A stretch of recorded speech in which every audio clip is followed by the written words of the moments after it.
الرحمن الرحیم۔ جلد پر کھجلی اور خارش کے لیے نمکین غسل کریں۔ ایک بڑے سے ٹب میں 20 گرام کھانے والا نمک ڈال دیں، پھر اس پانی میں 15 سے 20 منٹ تک بیٹھ جائیں۔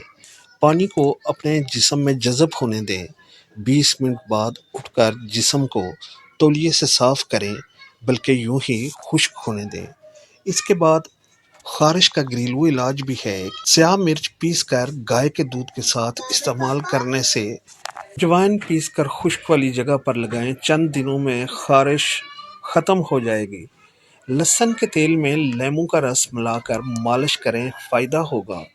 گیہوں کے آٹے کا لیپ کرنے سے خارش اور آگ میں جلے زخم ٹھیک ہو جاتے ہیں۔ 100 گرام ناریل کا تیل 10 گرام کافور ملا کر خارش والی جگہ پر لگانا مفید ہے۔ باتھو کا ساگ ابال کر نچوڑ لیں، اس رس کو پینے سے خارش دور ہو جاتی ہے۔ خارش سے چھٹکارا ہوا آسان۔ اگر جسم میں خارش ہوتی ہو تو سب سے بہتر یہ ہے کہ نیم کے پتے ابال کر اس پانی سے نہائیں۔ اس کے بعد جہاں جہاں خارش ہو وہاں کارن فلاور پاؤڈر کی طرح لگائیں، انشاءاللہ خارش ختم ہو جائے گی۔